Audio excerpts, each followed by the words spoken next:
Ladies and gentlemen, welcome to the Beautifully Broken podcast.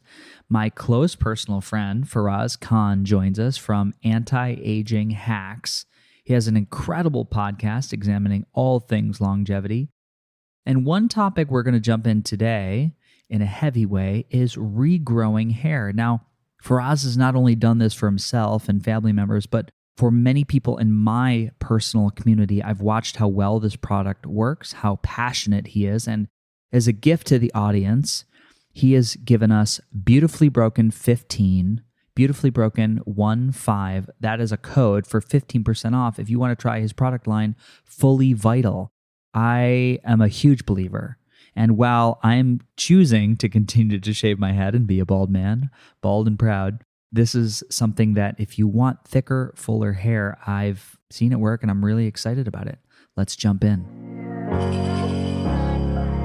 Welcome to the Beautifully Broken podcast. I'm your host, Freddie Kimmel, and on this show we explore the survivor's journey, practitioners making a difference, and the therapeutic treatments and transformational technology that allow the body to heal itself. Witness the inspiration we gain by navigating the human experience with grace, humility, and a healthy dose of mistakes. Because part of being human is being beautifully broken. Ladies and gentlemen, welcome to the Beautifully Broken podcast. I am here with my good personal friend, Faraz Khan. And Faraz, welcome to the podcast. Thank you, Freddie. Before we dive in, I have to give some background here. You are a former computer scientist turned longevity educator, a speaker, and a biohacker. Golf clap. It says here that seeing your parents age before your eyes prompted you to dive headfirst into the world of anti-aging, longevity. So would I be correct in saying that's the study of the gerontological curve or how we're aging? Yeah. Yeah, that's something that's been on my mind. So the other thing I want to add is after turning from large media and life sciences and pharma companies, you've pivoted to helping everyday people beat back the scourge of aging, which is an amazing endeavor. And you've also launched a podcast called Anti-Aging Hacks in 2019, where you interview top minds in the longevity, anti-aging, and health space. That's true also. More importantly than any of these things, I want to bring to light that you are in creation of a product or a service. You are solving a problem of hair loss in the modern world. And that, to me, is like, what a mountain of questions we could launch in with. So first of all, welcome to the show and tell me about why hair loss is associated or in this container of anti-aging is so important to you. Yeah, absolutely. Freddie, first of all, thank you very much for having me on. It's a pleasure and honor to be here. And like I said, I was watching my parents age before my eyes, and I have an Indian background. So every time I visited my parents, they would shame me or guilt me into why I was visiting so less, why I didn't spend more time with them. And so instead of gallivanting around in Europe or other places, why I wasn't spending time with them. And so that really prompted me into getting into the longevity business and how I could keep them younger for longer, more vibrant, so we could travel together and give them some experiences that they would love. And so that's where I started into longevity and anti-aging. And then I asked myself, I want to apply this to myself as well. What are my big problems that I've been struggling with? And hair loss was at the forefront of that. And I started losing my hair when I was 20 years old. I was in college. I was a soccer athlete, reasonably good looking guy. I should be on top of the world, but here you go, come out of left field. And you're starting to lose hair. I was losing hair in the shower. I was like fistfuls of hair coming out, thick, black, beautiful hair just coming out into my hands. And it was really traumatizing. Can I ask culturally, and I feel like this could be like just a racist assumption, but Indian men have very thick, dark hair. Is there a lot of baldness in India? Am I making that up? No, there's a lot of baldness. There is? Wow. I think probably the Caucasian population has a little bit more, but it's up there in India too. There's 3 of my uncles are completely bald. Yeah. Lots of my friends are bald or balding. Yeah. And so I don't think it's left the Indian population or not affected them. Yeah. But anyway, so that's how it started. And I started asking questions. I went to naturopaths and I went to Ayurvedic doctors in India, and I asked them, and they gave me lotions and potions and hair oils that I'm sure they meant well, but they made my bedroom stink. These hair oils were like literally thick and stinky. And so my roommates would be mad at me and they'd call me names and all that stuff. But it was really heartbreaking because there was nobody to speak to about this. I couldn't talk to my parents. I couldn't talk to my friends. My male friends made fun of me. It was your male friends made fun of you for balding? Absolutely. Oh. By the time I was 22, so final year of college, right? Senior year in college, my friends were calling me Baldy. Baldy. That's terrible. It's terrible, man. Young male guys, they don't care. They're really harsh with each other. So that's where it started. And I've been dealing with that for 18 years, 20 years. And I said, what could I do? Is there anything out there that could save this? Because I'm tired of taking pharmaceuticals. I actually took pharmaceuticals for 10 years because there's nothing else that could save it, right?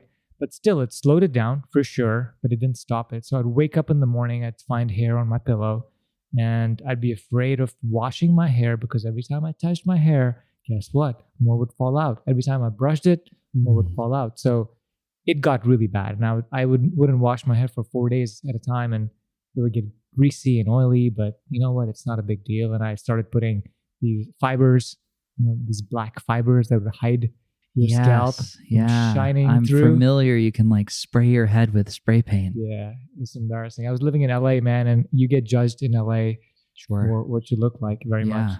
And so I just found ways of dealing with it, but the insecurity was there the whole time. And so I looked around, and luckily now, as we were talking on your show just a few minutes ago, there's so much information available to us, scientific studies, access to real experts. And so I started traveling the world. I went to Thailand for the top hair loss conference that happens every year, international. And I met some of the top doctors. I bet that's a fascinating conference. Yeah. It's just hair experts, right? Top doctors, top hair experts around the world. And they're showing study and results, right? They're showing before and after, clinical trials, all of this good information. There are sessions on stem cells and PRP and exosomes and regenerative technologies. And then there's straight up hair transplantation results, how to do it, the different procedures. So it's all hair loss. And I got to meet a lot of experts there. And then when I came back to the States, I visited the top US experts at least, went to all of their cities, spent hours with them in front of and behind the camera, and really extracted a lot of knowledge from them, what was working in their practices, what they were doing. And then came back and read hundreds of scientific studies to find out what's going on. And after that, it took us 2.5 years to really put together this formulation, over 2 years to put together a formulation of products that it consists of wellness from within and stimulation and wellness from the outside to help people, first of all, keep the existing hair that they have, and 2, even regrow some back. Wow, that's incredible. When you were over in these conferences and you were listening to people that were experts in the field talk, were you seeing something that was missing? Like what did you, because you were watching the best of the best, what did you think was not there that people were having limited success in this container with? Yeah, what was interesting is that a lot of the doctors there were hair transplant doctors. And so they were getting patients to come in, and the way they would solve the problem is to do a hair transplant. And so that was, the thrust of how patients were coming to their world. So they were looking at it from that angle, but also a lot of them were saying, what is the most effective way that these patients that have done the hair transplant can keep their hair? Or what drugs can I put them? Or what substances can I put them before I do the transplant? And so they would resort more often than not, like conventional doctors, to pharmaceuticals. So yes, were they trying to help patients? Of course. But they were advising them to take the 2 pharmaceutical grade medicine that's out there.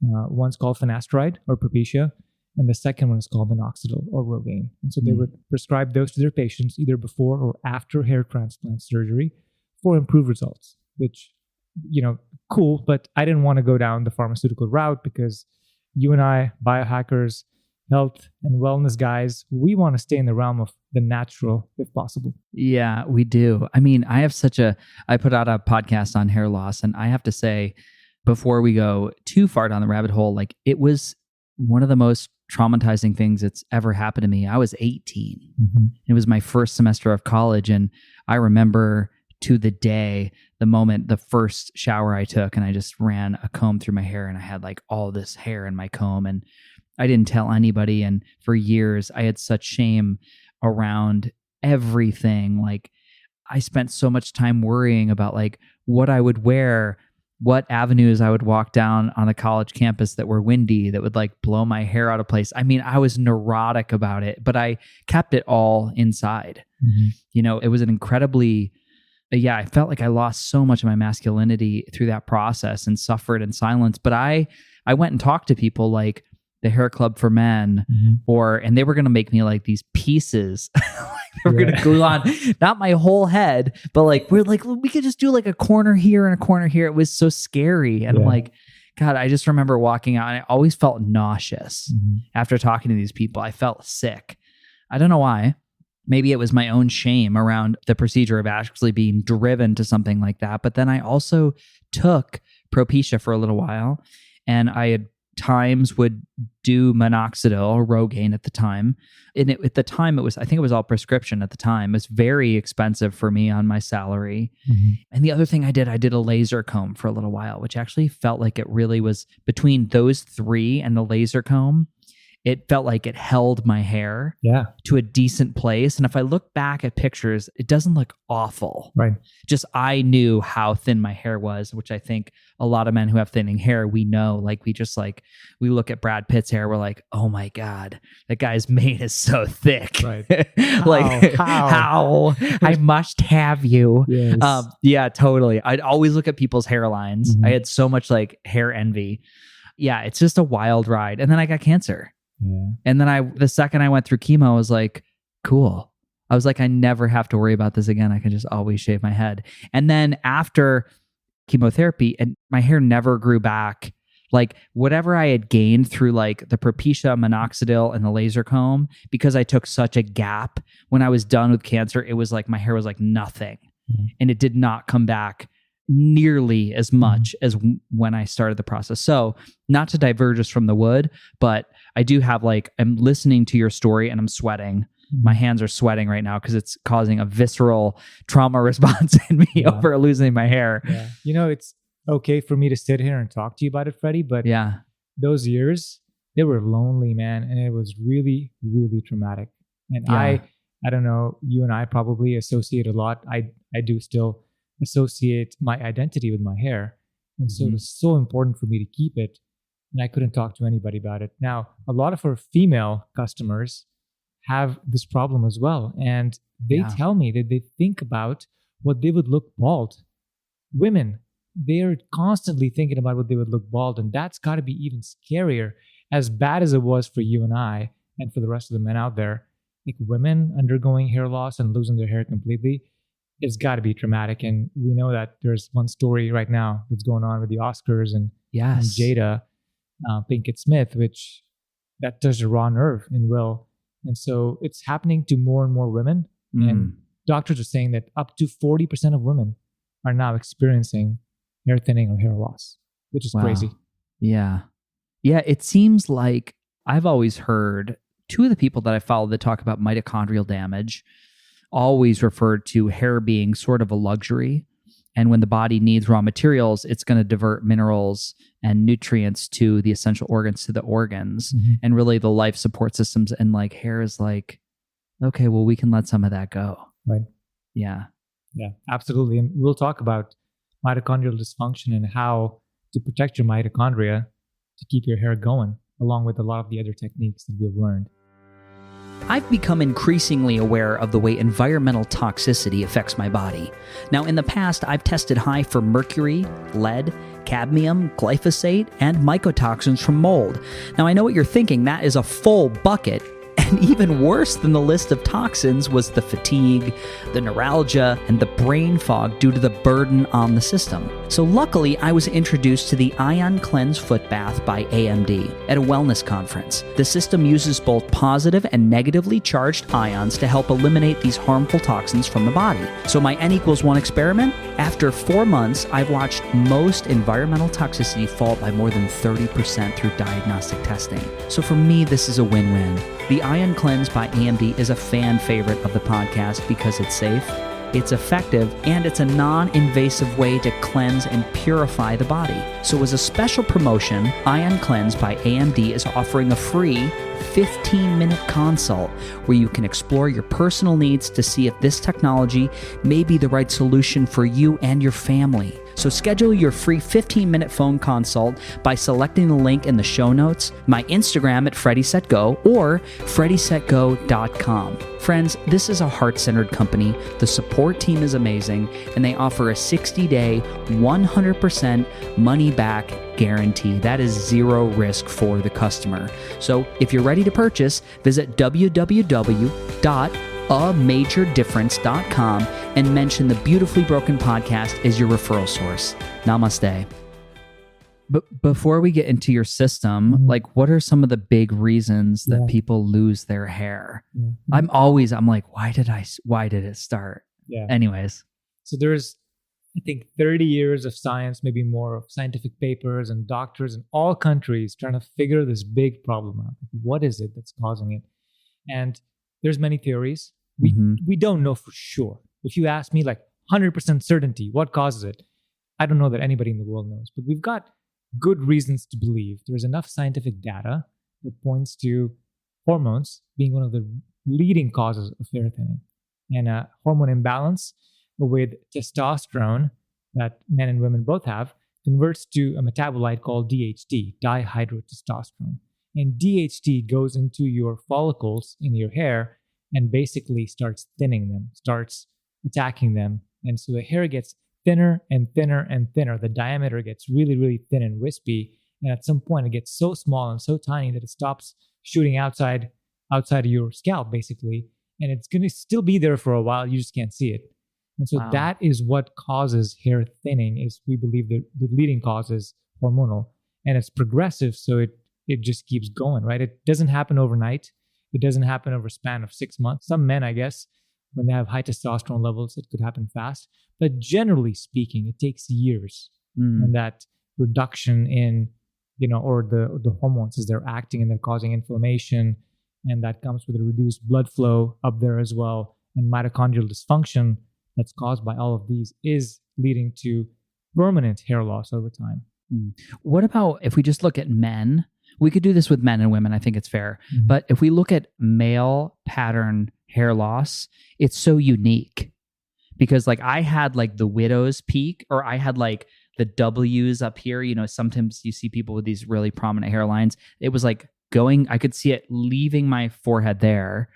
And that was really the predominant area. I mean, it was falling out from the back. It was kind of everywhere. And then you see guys with these really pronounced like horseshoe patterns. Like, very like, you'll often see people like shave their head that way and like as to do a comical character or wear a wig on Saturday Night Live. Right. So what do the patterns have to do with hair loss, and why do people lose hair from different regions of the scalp? Yeah, that's a really good question. And we're still trying to figure it out. I think there is different theories of why the male pattern is that pattern where you start to lose temples, crown, and then front, and then it all meets in the middle. It always starts from one of those regions, and then it always meets the other regions, and it starts to go. But the sides and the back are never touched. And so even with hair transplants, when you move hair from the back of your scalp to the front, that hair somehow is immune to these hormones, right? And it's not different hair. It's not different hair. It just came from the back of your head.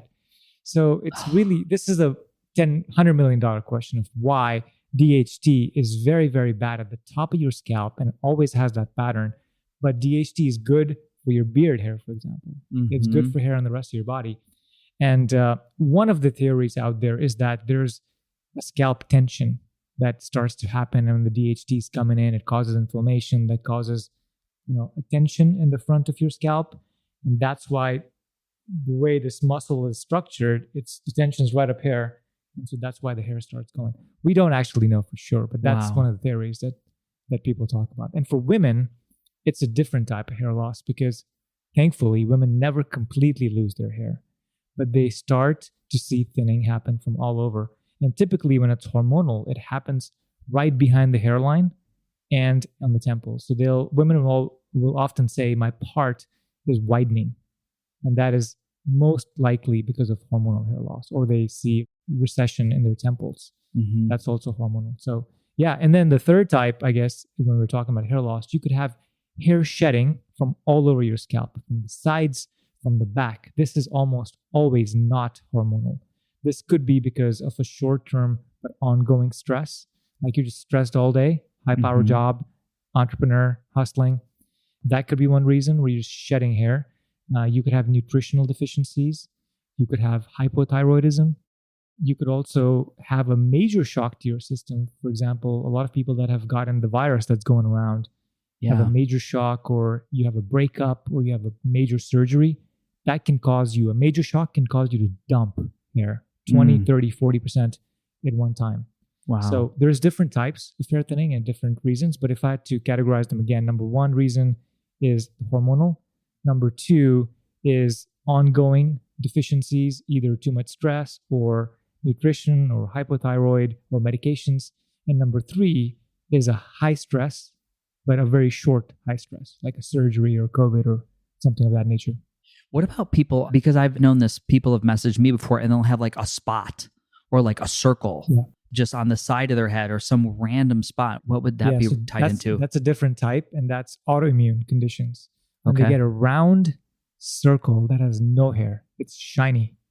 That's autoimmune conditions. And for those, we don't tackle those. I would recommend you go work with a dermatologist. They can do a scalp biopsy sometimes, or they can do steroid shots or some other ways to tackle it. It's not permanent for most people, and it will just resolve sometimes by itself over the years. But you don't want to let it simmer because it can grow and it can become more. Yeah, and obviously a symptom that something else is going on beneath the terrain or the undercurrent of the body. Of course. God, let's spend a little bit of time on the dumping or the hair shedding, just because my inbox was full. I feel like that's when we really started chatting, because my inbox I kept having friends. I'm like, Faraz. My friends are all like freaking out, like, for no apparent reason, all these women are reaching out and they're like showing me these clumps of hair in their, like a shocking amount of hair, and then pulling their hair apart, and it just looks so thin. So this is something that I didn't see this communicated on the news, or never saw this spoken about in the public, but this shedding associated with a viral infection. Can you break down, that's a stress response is what you're saying, or a nutritional deficiency, or a little bit of both? Yes, it's a physiological shock to the system, or psychological shock and physiological shock. So when you have a big surgery or a big breakup, or you get the virus that's going around, like you mentioned earlier, your body marshals all its resources and said, I got to survive. This is a big external threat. Pulls all the vitamins, minerals, resources to the core organs and says, hair, I don't care. I can dump it all. It's not critical to survival. So basically what happens is the hair follicle, from the growth phase, it goes into the resting phase. Like a lot of them transition. And the growth phase is anywhere from 2 to 7 years. But when they transition, then 20 to 40% of your hair could transition right away, which means 2.5 months later to 3 months later, they're all going to fall out. That's just how the hair cycle works, right? It just sticks around for 2 months, even after it's disconnected from the blood supply and all of that stuff. And it's going to fall out 2 to 3 months out. So when you get COVID or you get a big shock, it's happening. You just don't know it. And then 3 months down the line, you're going to see a lot of hair coming out and you're going to freak out, rightfully so. But humans, it's hard for us to look back 3 months behind and say, what happened? Totally. That's a long time to examine that stress response. Or I don't think it's in everybody's belief system that a viral experience is a huge stress response, although it can be. People were very, very sick through this pandemic. And I think it's just, again, the body keeps the score.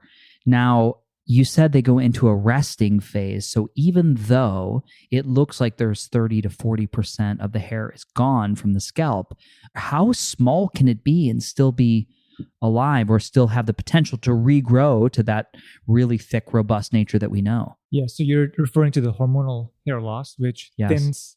So if the best way to notice if you're having this is when you're in the shower and you have hair in your hands because you're shampooing, then just stick some of these hair on the tile in the shower. And if you see hair of different widths, Okay, the hair diameter is different. Mhm. Let's say one hair is nice and thick, the other one's thinner. It's almost always hormonal, and you can do this from home, right? So over time, over many cycles of hair growth, the hair will get thinner and thinner and thinner and weaker and weaker. And after a while, it just won't grow anymore. And people used to think you can go back 10 years in time. Let's say you're 40 and you lost a lot of hair. You started losing hair when you're 30. Mhm. Presumably, you can go get a lot of that hair back. Now, you have to employ a few strategies, but the hair follicle is not completely dead yet. Mm. Okay. But if you've been bald for 20 years, then it's much harder. I'm like busting out my pen here. I'm like 2007. Only 14. We could mount a strategy for you. Do you really think so? I'm not promising anything, but we could see what we can do. Hilarious. I'm not going to do it. Okay. No, I mean, I would. I love being bald, Yeah. to be honest, to be totally transparent. And I always say that the money that I've saved on hair products, time, no need for shampoo, really, it's wild to have this experience. So I'm like, good. But I do think that's important for framing the expectations. You know, the idea that 10 years could be regained, that's very exciting. Yeah. And I'm seeing some data that might even be a little bit more than 10 years. So things are shifting in a good way. Before it used to be 7 years. Now I'm thinking more 10, but I'm seeing some results that could be even over 10. So I'm happy that we're finding ways, and I'm positive about the future. Yeah. So let's just take an avatar of a person who's been experiencing hair loss for a while now. Where do you start that person? What's like day one, step one? Yeah. So what we need to do, I think this is where it's very confusing to people because, like you said, I had thinning going on in my 18 years old, I believe you mentioned. Mm-hmm. And then when I got cancer, I kind of let it all go, and then it never grew back. So what happens is, let's say that you have hormonal hair loss going on, but you don't really notice it that much. You know, you don't actually notice hair loss until you've lost 20, 30% of your hair because of how the hair and the density and how the texture is. You can't really see or notice a lot. So let's say you haven't gotten to the 30% mark yet. So you think you're good. And then something happens where you have a nutritional deficiency, or you get the virus and you lose a lot, or you have chemotherapy and you lose a lot. And now when it's done, you're like, all right, my hair should come back. But it's not coming back because there's something preventing it. There's an underlying condition that you don't know about, aka the hormones, that are preventing full regrowth, right? It's easier when your hair is gone for the hormones to act more because they just won't let the hair grow back out again. Mm-hmm. So typically when there's multiple underlying conditions or causes is when this gets hard. But if you just have hormonal hair loss or you just have a nutritional deficiency, it's much easier to work with. So step one is to figure out what may be going out. And a lot of these can be easy. It doesn't have to be super complicated. You don't have to get 10 blood tests. You can kind of reasonably figure out what's going on. And then from there, you can mount an effective strategy. So if I were to describe how would I diagnose hair loss, and it's different from men versus women. But for men, 90% plus of men have hormonal. Now you just see it all around you. It's just the same pattern over and over. It's befuddling to people why like women can vary, but men almost always have the one hair loss. So it's hormonal. And I'll talk about how to address that. But for women, if you're undergoing hair thinning or hair loss, then more often than not, the number one reason for hair thinning in women is also hormonal. And so we target that. And then we also try to figure out, are you deficient in nutrition? So that's a big one for women. And also hypothyroidism can be big for a lot of women. I'm seeing that more and more. And so let's talk about nutrition. The big four nutrients that are important for hair thinning are vitamin D3, zinc, folate, and iron. And to a lesser extent, there's B12 and vitamin A. Okay. A lot of my vegan bird friends in Los Angeles and California do have trouble with some of these, right? Because the vegan lifestyle doesn't give you enough folate. B12 can be deficient, and especially iron. So you want to be careful. The other thing, women that are premenopausal also lose blood every month. That reduces the iron supply in their blood. And so you want to make sure if you're a younger woman or premenopausal you're taking care of these nutritional deficiencies. So I always start there with women. And then we also look at hypothyroidism. And you don't have to get hypothyroid tests, but it doesn't hurt to get a full thyroid panel. But if you ask me, how do you diagnose hypothyroidism? There's a few telltale signs. You'll have low energy, especially when you're sitting. You'll be more prone to weight gain. You'll also have hair thinning on the edges of your eyebrows. Okay. And you'll have hair thinning all over your scalp, not just at the top or at the temples. So there's some signs that can give you a hint that maybe thyroid isn't the best. So if we get those out, there's also sometimes iron deficiencies, which we already touched about. If those are out, then it's almost always hormonal. And so for hormonal, what you want to do is you want to address some of the hormones on the inside. So you want to balance them out. There are some natural, substances or herbs that reduce the conversion of testosterone into DHT. And DHT is the bad guys we talked about. So you can take superfoods that reduce that, okay? And then from the outside, you can also target that pathway by using a serum on the outside that targets DHT and blocks the conversion externally. So internal and external is the way I would go about it. And is this what you're talking about, this formulation of, obviously we have to do a good evaluation, right, on anybody and really know it's like, so we're not just pitching softballs to the universe hoping for a home run. Right. I think that's really smart to do the analysis. The interventions that you're talking about, is that something that you've included in your product line? Absolutely. So all the nutritional elements that we discussed are included. We are targeting many pathways through the supplement alone. So we have a supplement, and I can get into the pathways if that would help. The big pathways is reducing the conversion of testosterone to DHT, and there's 2 to 3 superfoods in there. The big one being saw palmetto, which is very well studied in many clinical studies and known to reduce that. One of the other ones is green tea with EGCG. It's also very good. And then pumpkin seed extract is a great one as well. So we've got those 3 in there in combination to reduce the conversion. But the other pathway that we're very interested in is making sure you're nutritionally not deficient, you're replete. You've got the nutrition. So all of the ones I mentioned are included already in the supplement, with the exception of iron. But we're getting a lot of women calling us that are not eating red meat, that we think are deficient in iron. So we're reconsidering maybe adding a little bit of iron to the supplement. So we've got most of those in the supplement. And then the other thing that's important for us is endothelial function and blood circulation.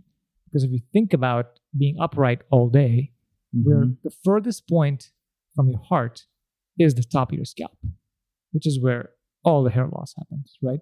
And so there's also theories on how blood circulation is important for hair thinning, or having adequate blood circulation, because that brings oxygen. Oxygen brings red blood cells, which bring the oxygen, but also supply all the nutrients to your scalp and to the follicles. So from the supplement, we're going after multiple pathways, all to improve blood flow, reduce the conversion of testosterone to DHT, make you nutritionally replete, and give you a little bit more to really get going. And then because I have like the inside track on this, there's also like, I want to say it's like like a rototiller for your garden that you'll have clients do. Ladies and gentlemen, I had to stop the podcast. I need to tell you about a company that I'm loving right now, Upgraded Formulas. They are located right here in Austin, and they provide an HTMA test for at-home use. What's HTMA? It's hair tissue mineral analysis. So from the comfort of my bathroom, I can send away some hair, and I can get a picture or snapshot of my mineral balance in my body. Minerals are the building blocks of life. It is going to tell me how metabolically active I am, how easily I build muscle or burn fat, how I mount an immune response, and how the health of my bones may look in the next 20 to 30 years. This is a service I believe in so much. I've had my mom do it not once, but twice.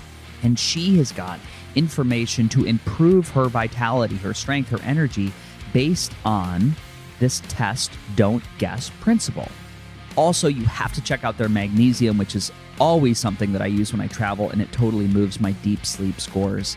Check out upgraded formulas and use the code Freddie10, that's Freddie10, all caps, FREDDIE 10, and you'll get a discount in the cart, and you can look at your mineral makeup and make better choices about your wellness going forward. Love ya. Tell me about you have like a little, it's like a tool that like stimulates the scalp and the skin. Yeah. So we talked about the supplement, which is the wellness from inside, hair wellness from inside.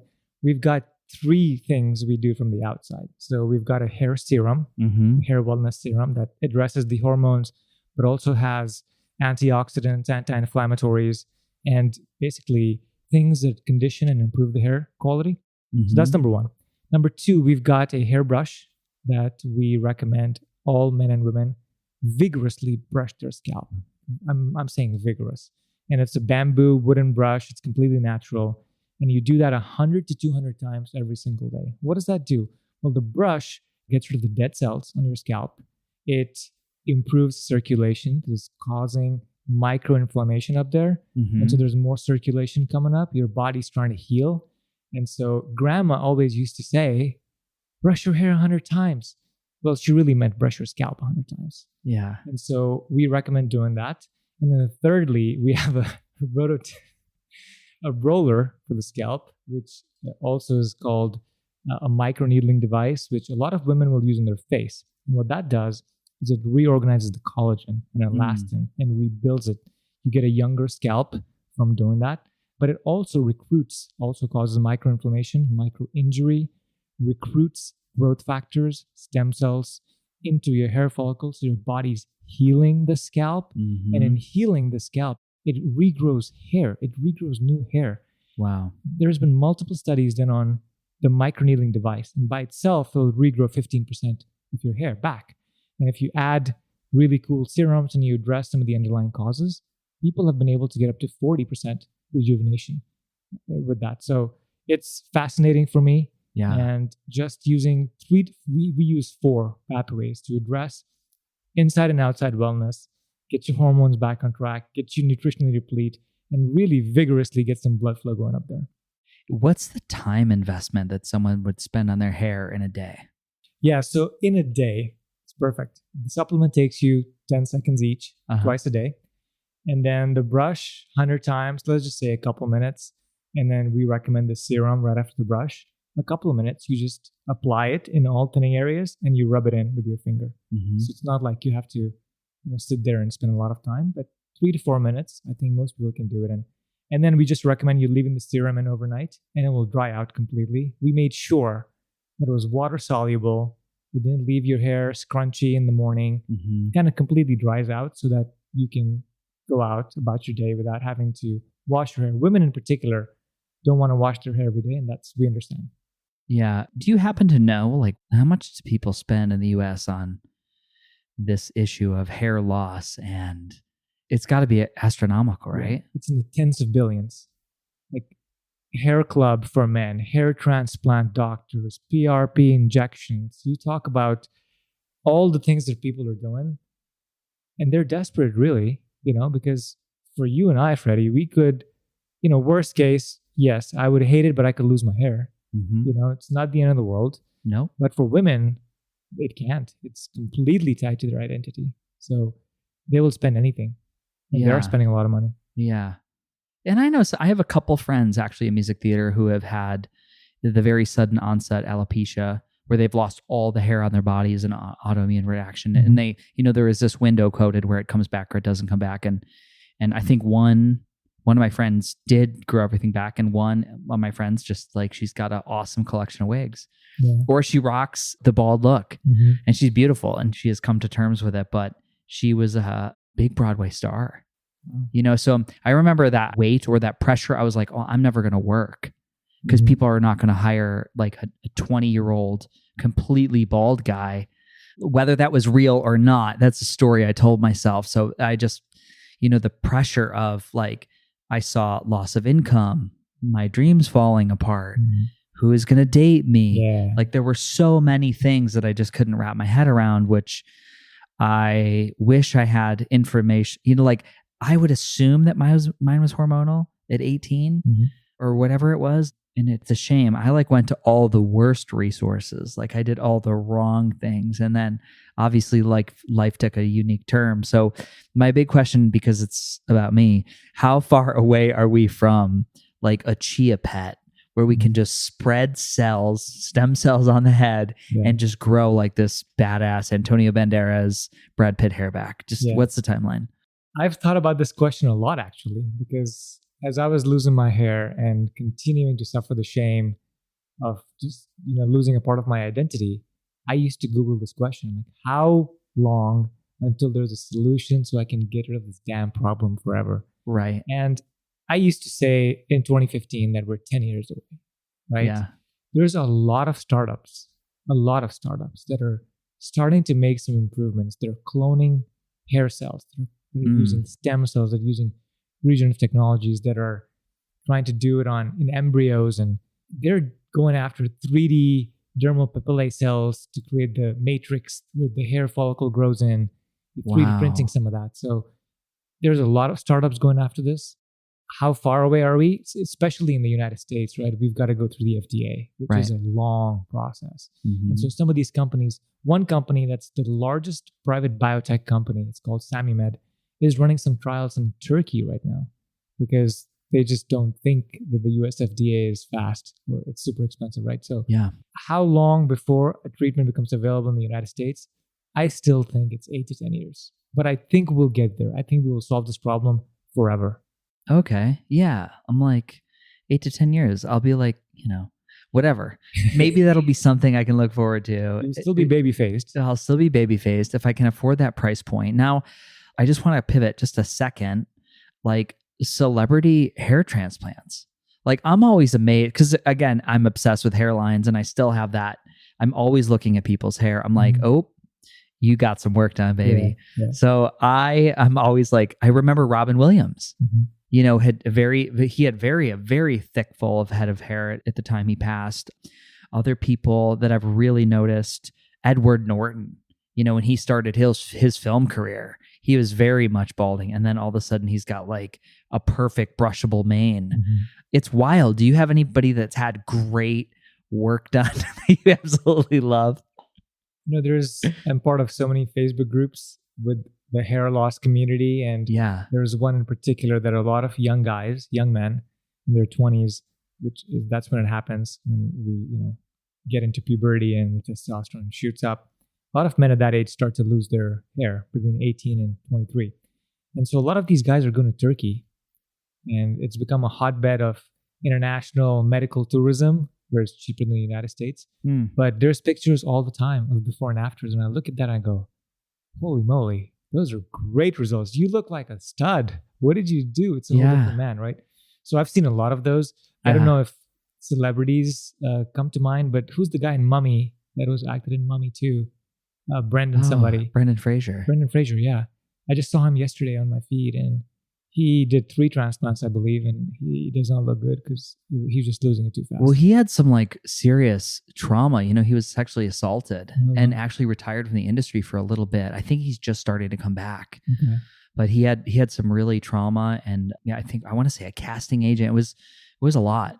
It was a wild story. So I've watched him go out of the public eye, and yes, he did. He looks like he's been under a severe stress load. Not only maybe sometimes you don't always get up connected with the perfect doctor or physician. Yeah. I think that was always the fear. The other thing that stopped me from ever going down that road was money. Because I was like, okay, great. I'm going to get this. Tell me what happens next. And they're like, well, your hair will continue to fall out, and you're going to need to do this, plan for like $10,000 to $11,000 every whatever. They're like, you got to chase it. So they would always tell me these costs. I'm like, oh my God, you're talking like $100,000 or more, to keep it like going. Now I've had some close personal friends do hair transplants. Their hair look great. And it turns out very, very well. But I do know there's lots of maintenance, like we've talked about, because if you're not going to have somebody coach you on the hormonal awareness or nutritional deficiencies, then it's always, we haven't really solved the problem, which is kind of what I'm hearing, and which is what you're trying to do with your product line. And I have to give you a plug. So like both of my friends Like very similar timeline, 3 to 4 months have been like, Freddie, it's stopped. Like I'm done losing my hair. I'm watching one of our good friends. I don't want to out her, but I'm watching one of our good friends. I'm seeing all the baby hairs like come back, and it's really exciting for me. And then my other friend, who's on the other coast, is also same scenario. She's like, it's coming back. Yeah. It totally stopped, and they're both using your product. So it's 100% success from my little window. And I always have people reach out to me and ask. So I'm excited to be able to have a referral that I'm confident about, because you've done the work of what's in the terrain, what was the stress response, what's deficient, how are we going to manage this long term? And then you've gone inside, outside, and then we've got some things to stimulate the stem cell production with the rotor-rooter, which is what I'm just going to call it from now on. What's it called? Microneedling? Yeah, roller. We just call it a roller. We call it a roller. Okay. So thank you, first of all, Freddie. Yeah, it's interesting, man, because men could always get the hair transplant, and all you got to do is maintain it. Hopefully, don't lose any more for a long time. For women, it's very hard to do a transplant because there's always a shock when you're implanting a hair follicle, and women don't lose their hair completely. So you're trying to transplant in areas where there's other hair, and that shock can cause other hair to fall out. And so you want to be very careful with women. Transplants are very, very hard. So the natural route is much better to go down. And I'm so glad that a lot of our female customers are having great success with using the system. And it just warms my heart. And the other thing that we do is we offer, for whatever reason, if it doesn't work for you, then just return the products to us. We will refund you all your money. And yeah, we have a 90-day money back guarantee. But if you call me in 4 months and say it didn't work, am I not going to return your money? Of course I'm going to return your money. It's the right thing to do. I've been through it, man. It's really gut-wrenching, this problem. Yeah. And so I'm just happy we found a really cool solution by interviewing some of the top experts in the world and having access to them, thankfully. And we're continuing to refine the formula and improve it over time, even more so. So if you want to try it out, please come check it out at fullyvital.com. And you can text me, call me. I'm here to support people, and I'm supporting some of our common friends. They send me texts and pictures, and I'm so happy to receive those. And I get calls all the time. But at the end of the day, man, a lot of people start a business and you don't know who's behind it. You don't know who's selling the products. You don't know who owns the company. And for us, we want to help people. So I want to be public about it. And if it doesn't work for you, call me, text me. I'll coach you through what might be other outliers for you. And if that doesn't work, we will refund your money. We'll make it right for you. From your experience, what do you think your success rate percentage is? If you had to just be conservative and then maybe be a little liberal with it. Yeah, I think that some people so we're getting calls all the time, right? And when we get calls of people saying it didn't work for me, and I dig deeper, I'm like, so which products are you using out of the 4? They go, well, I just do the supplements. Okay, no problem. How often are you using the supplements? Oh, well, I sometimes forget. Sometimes I go on vacation. So it's a lot of, when you dig into the data, they're not being consistent. And so that's what I would say is consistency is number one. I would say that at this point, we're seeing at least a 90% success rate. Wow. Yeah. With people saying, my hair is softer, it's curlier, it's growing faster, I feel it's fuller, I see baby hairs. And there's been 2 or 3 people that have called me and said, we've got some allergic reactions, and totally understand. Not everything works for everybody. And so we will process your returns right away. But I'm seeing, at this point, I'm seeing a 90% success rate for people that are consistent. Yeah. And for people that don't use it, we can't promise anything. Sure. Right? We're happy to give you your money back still, but we can't promise anything. It's exciting. Where can people go to learn more about this product line and read and be educated? Yeah, so the website is fullyvital.com. You can go there and look at all our blog posts, read our plan for how to grow hair fast, and then check out our products. And, feel free to call, text, buy it. And I'm here to support you. And Freddie, if you want a code, I'm happy to make one. And let's make that Freddie15. Freddie15. FREDDIE 15. And anybody listening to the show, you'll get a 15% discount. And you get access to me, and we get to work on your hair. Fun. I wish I had found you 14 years ago. I still have so much. I gotta send you that podcast. It was a solo episode. there's so much. I'm like my right hand, everybody at home is like sweating. And there's like a lot of obviously like unresolved trauma and stuff around it, which is just it's a visceral response in my body. It's wild. But I often say this, cancer is the best thing that ever happened to me. Hair loss was the absolute hardest. Like, because I suffered in silence for so long and I didn't tell anybody. Yeah. So we're going to close it up here at the Beautifully Broken podcast. Faraz, you are a light. You're making change in the world. You are doing it in a field that's filled with competitors, and you've come up with something really beautiful that seems to be a game changer. And I'm experiencing that through my immediate community. So thank you for doing what you're doing. Thank you so much, Freddie, first of all, for being who you are. I appreciate you as a friend, and your story is very inspiring to me and countless others. So thanks for doing what you do. And yes, it's been a hard work. It's been a work of labor, and I'm here to serve people, and because I've gone through this myself. And so just trying to do my little bit to change how I felt about the world and to serve people in a bigger way. So there's more coming, but if you have any hair wellness issues or concerns, please call, text, and use our products. That's amazing. And then because it's a Beautifully Broken podcast, what does it mean to you to be beautifully broken? I think that for 2 decades, I've had some trauma from physical conditions, hair loss being one of them, that I felt like I was broken inside. I was not enough. I would not be loved.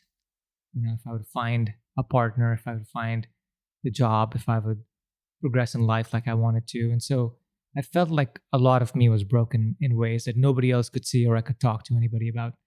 But in the last couple of years, I'm learning that there's ways to figure things out and solve the problems and overcome either physical trauma or even trauma that's in your head. And so the journey to me now, moving forward, is the beautiful part where I'm making meaning out of everything that had happened to me that I thought was, why me, shouting at the heavens, to now all make sense. So that's the beautiful part of me. And as I'm maturing and growing, I find that I'm loving myself more.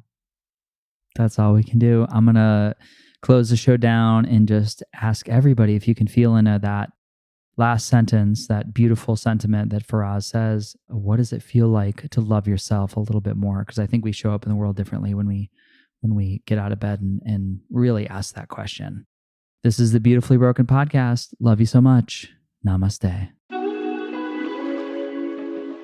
Hi, friends. I hope you're loving the show. Let's take a quick break to hear a word from our sponsors. If there's one word that makes me feel really intelligent, it's photobiomodulation, better known as red light therapy. Photobiomodulation has been clinically shown to increase energy, circulation, increase testosterone production and workout recovery, hair growth, even the improvement in the depths of fine lines and wrinkles. You actually don't have a lot of reasons not to incorporate red light therapy into your home. And not all panels are created equal, which is why the panel I recommend to my family and my friends is LightPath LED, for the following reasons. This company continues to evolve their technology, including up to 5 wavelengths in each bulb. They include a 3-year warranty. This is one of the most robust in the industry. And they also have pre-programmed frequencies to add the benefit of pulsed light to the body. And most importantly, after purchase support so you know how to best use your device for your specific needs. Now, what does the evolving science say around pulsed light? Pulsed light yields benefit to the mitochondrial health, leading to increased production of cellular energy,